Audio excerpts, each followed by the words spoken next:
Muy buenas, estáis otra vez aquí en el canal de Teleteacher. Vamos a hablar hoy de un libro que acaban de publicar y que se titula En tierra de nadie, de Fernando Bayano, y me parece que cuenta cosas bastante interesantes sobre la guerra civil.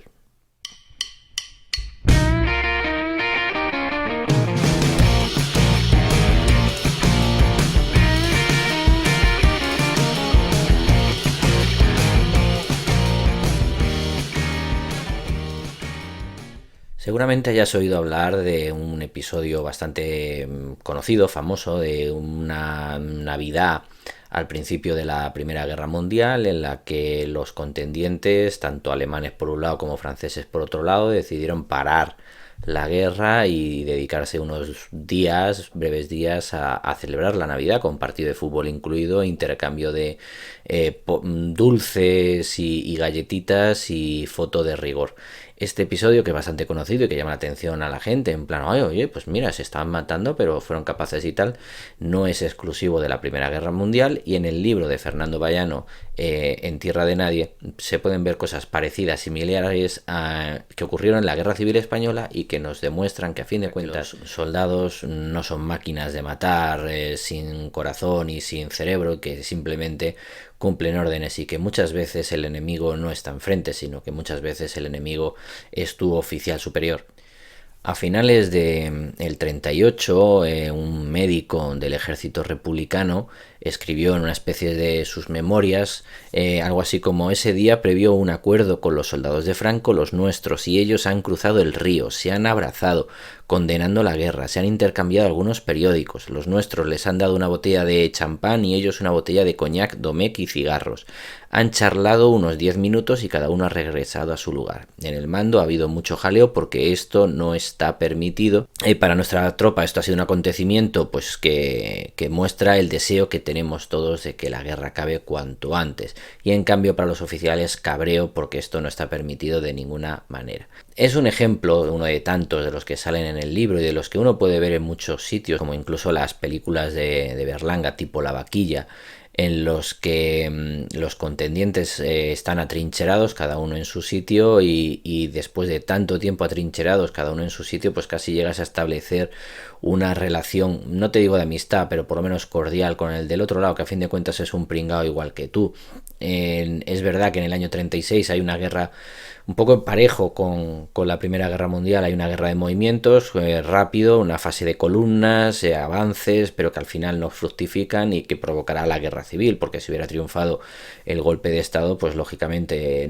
pues como uno de los 25 pronunciamientos que habíamos tenido en el siglo XIX, pues uno más. Si hubiera triunfado, pues aquí no hubiera pasado nada; si hubiera fracasado, pues aquí no hubiera pasado nada. Era uno más en esa España donde los militares de vez en cuando se levantaban y decían: yo sé gobernar y yo lo voy a arreglar todo. El problema fue que no fructifica ni fracasa claramente, con lo cual guerra civil. Todo el año 37 y gran parte del 38 va a ser atrincherados con poquito movimiento, salvo en el norte, principalmente la campaña del norte, pero quitando esa zona, el resto del país va a vivir una guerra civil de extremado aburrimiento, en el que cada bando está trincherado en su lado y por lo tanto pues simplemente tienes que convivir con el otro que está al otro lado y que es tu enemigo, o te dicen que es tu enemigo. En otra película, como Tierra y Libertad, de Ken Loach, se ve perfectamente cómo, bueno, pues los de una trinchera a la otra pues se dedican a insultarse y intercambiar proclamas, viva Rusia, y los otros viva Franco y viva España y tal. Luego de ahí, de esos insultos, pues termina pasando a cierta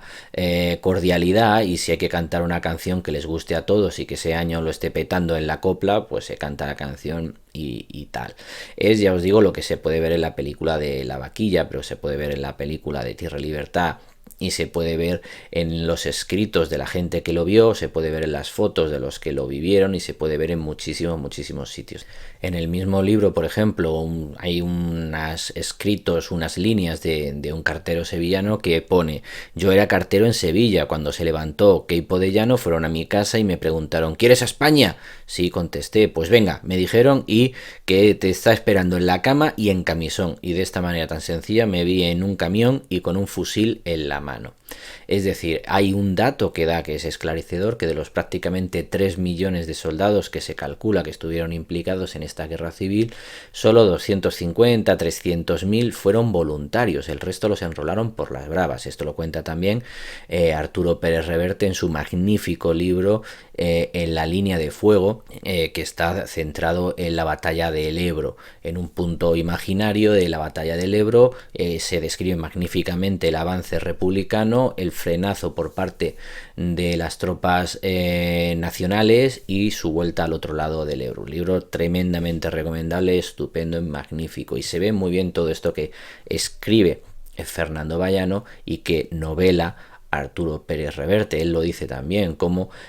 uno de los personajes principales del libro, no voy a hacer spoilers por supuesto, pero uno de los personajes principales del libro, él es de Albacete, pero le pilla la guerra en Sevilla, que había ido allí a trabajar y demás, y solo por estar allí le pilla ese levantamiento de Queipo de Llano, y al final se ve involucrado él en la tropa nacional, cuando él en su pueblo era relativamente rojillo, conocido por rojillos. De hecho, hay un momento en el que este personaje va a ser reconocido por alguien de su pueblo, de las cercanías del pueblo, y se chiva, digamos, a los otros: oye, pero si este era rojo, ¿qué hace con vosotros?, ¿no? Entonces, es un poco esa España que tocó lidiar con la guerra civil, en la que realmente fanáticos, como habéis visto por porcentaje, pues podía ser más o menos un 10% de los combatientes, el resto les obligaron a luchar. Yo en mi propia casa, supongo que todos vosotros tenéis relatos de vuestros abuelos, en la mía lo mismo, es decir, mi abuelo venía de recoger aceitunas en Córdoba y le dijeron: coge un fusil y tienes que pegarle tiros a aquellos. Mi abuelo era un analfabeto agricultor cordobés que os podéis imaginar qué fundamentos políticos podía tener. De hecho, estuvieron a punto de fusilarlo porque compró una casa en el pueblo de la familia, en Puente Genil, en Córdoba, y esa casa había sido de un reconocido comunista del pueblo. El comunista le había vendido la casa, mi abuelo la había comprado, y estuvieron a punto de darle el paseillo, si no llega a ser por los vecinos que salieron a decir que no, que este no es comunista, que si este ha comprado la casa que había sido un comunista. Esto, ejemplos a miles en la historia de España. Por aquí estuvo, por ejemplo, el autor del Principito, Saint-Exupéry, que decía que en España se fusilaba más que se combatía, y ese es un dato esclarecedor y clarísimo. No había suficientes armamentos, digamos, para los combatientes, con lo cual, entre comillas, no se podía desperdiciar las balas, lo cual a su vez les condenaba a estar en las trincheras durante muchísimo tiempo esperando a que los oficiales les dijeran: vamos a cargar, o tenemos las suficientes reservas como para intentar tomar la trinchera de enfrente. Esto hace que los soldados se aburrieran soberanamente, se aburrieran una barbaridad, porque eran semanas y semanas de hastío, semanas y semanas sin hacer nada, y eso provoca esa cordialidad, ese compadreo con los de la trinchera de enfrente. Os digo, primero el insulto, luego la proclama política y tal. Realmente en el bando republicano, digamos fanatizados, organizados, pues estarían los comunistas, pero los comunistas al principio de la guerra son 4. Realmente el sindicato y la gente con más afiliados sería la CNT, que son los anarquistas, y bueno, pues hacia el final de la guerra van a ser los grandes perdedores, ¿no? Los expatriados. El caso es que esta gente que se aburre soberanamente y que compadrea con el del frente, se intercambian cigarros o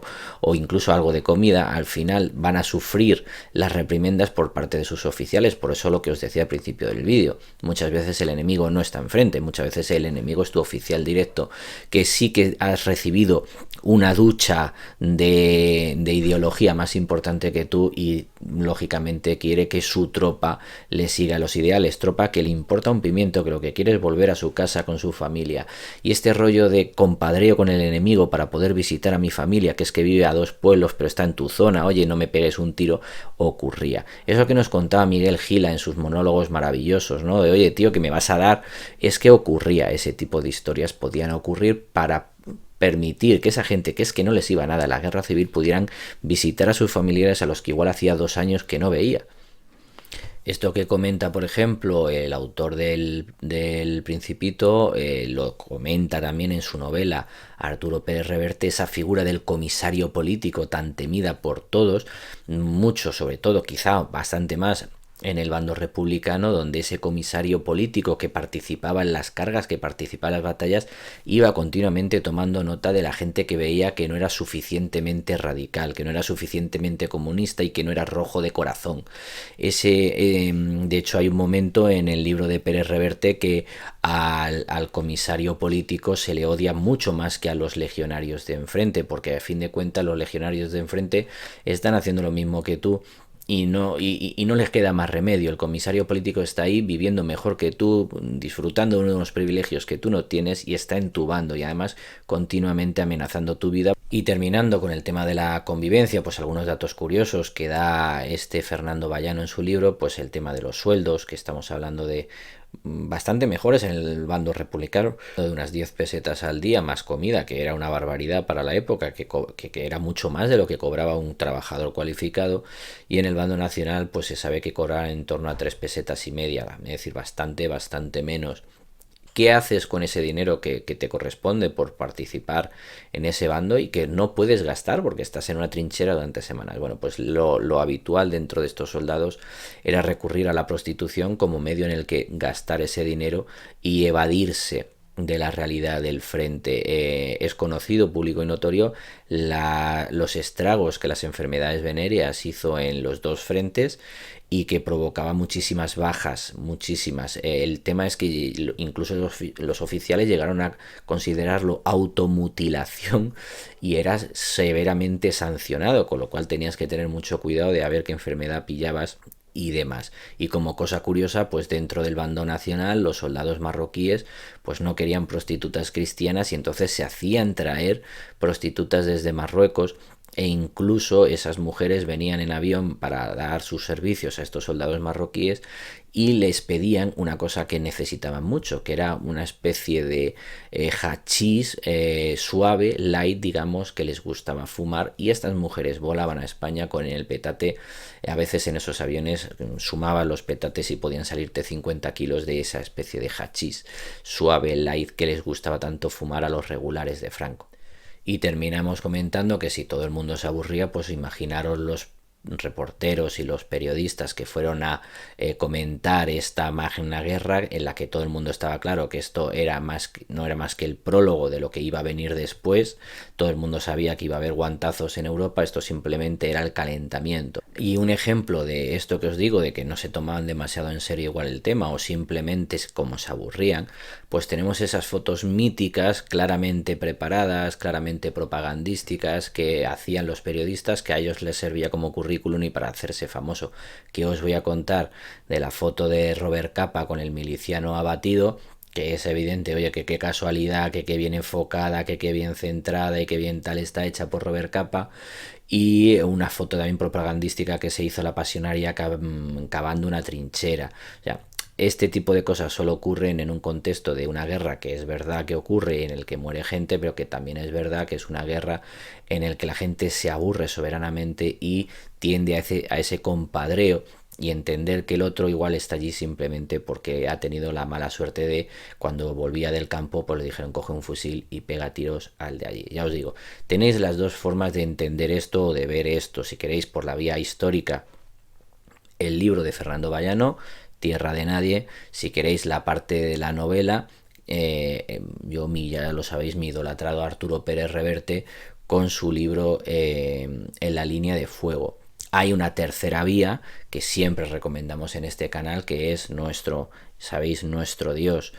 Juan Eslava Galán, con un libro que se titula Una historia de la guerra civil que no va a gustar a nadie. Ese es el título del libro, Una historia de la guerra civil que no va a gustar a nadie, donde explica lo que fue y cómo se vivió en los dos bandos. Termino pues como siempre con mi coletilla. Si te ha gustado el vídeo, pues por favor dale al like, que a mí me ayuda bastante. Si te ha gustado un mogollón, suscríbete y forma parte de ese